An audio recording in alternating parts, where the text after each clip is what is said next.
নমস্কার, কেমন আছেন সবাই? আমার আরও একটি ছোট্ট রান্নার রেসিপিতে আপনাদের সবাইকে স্বাগত। আজকে নিয়ে চলে এসেছি ছোট ছোট চিংড়ি মাছের পাতুরি। তা আমি এই যে চিংড়িগুলো নিয়েছি দেখেই বোঝাচ্ছে কতটা বড় মাপের চিংড়ি। আর এই চিংড়ির পাতুরিটা খেতে ভীষণ টেস্টি হয়।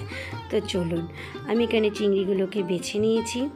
এর জন্য আমি চৌকো চৌকো আকারের বেগুন কেটে নিয়েছি, ভাজার সাইজের একটু মোটা আলু কেটে নিয়েছি, এখানে ছোট সাইজের দুটো টমেটো আর মাঝারি সাইজের দুটো পেঁয়াজ নিয়েছি, এখানে অল্প পরিমাণে আদা নিয়েছি, 7 থেকে 8 কোয়া মতন রসুন, একটা কাঁচা লঙ্কা একটু জল দিয়ে বেটে নিয়েছি। দেখেই বোঝা যাচ্ছে। এখানে আমি একটা কড়াই নিয়েছি, কড়াইয়ে আলু কুচানো এবং বেগুনের টুকরোগুলো, পেঁয়াজ কুচি, টমেটো কুচি, 4টে মতন কাঁচা লঙ্কা চিড়ে দিলাম। এবার আমি মাছগুলোকে দিয়ে দিলাম।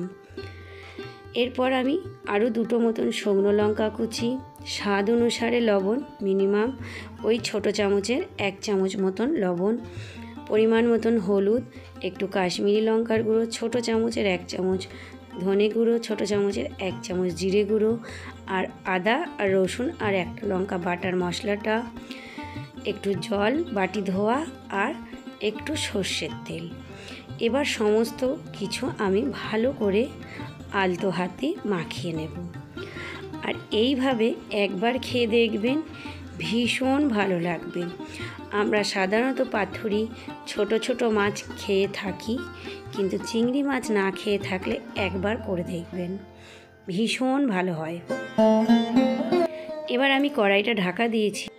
এই যে ছিদ্রটা আছে এখানে আমি একটা লবঙ্গ দিয়ে ফুটোটাকে ঢেকে দিয়েছি।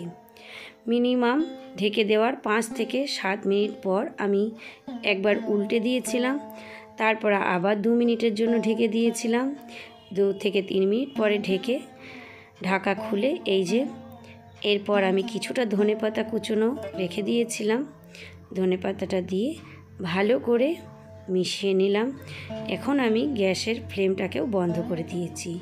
আমি প্রতিটা রান্নার এই যে রান্নাটা, এটা কিন্তু গ্যাসের ফ্লেমটা লো ফ্লেমে রেখেছিলাম, না হলে লেগে যাবে, ভালো হবে না। তো কেমন লাগলো? খুব সহজ পদ্ধতিতে বাড়ির অল্প সামগ্রী দিয়েই কিন্তু এই পাতুরিটা হয়ে যায়। আর এটা করে দেখবেন, না যদি করে থাকেন অবশ্যই করে দেখবেন, ভাত কিভাবে শেষ হয়ে যাবে বুঝতেই পারবেন না। তা চলুন, আমি ডেকোরেশনের জন্য একটু ভাত দিয়ে এবং মাছের এই রেসিপিটা দিয়ে রেডি করে নিলাম। তো আমার আজকের ভিডিও আমি এখানেই শেষ করছি। সবাই ভালো থাকবেন। Bye bye.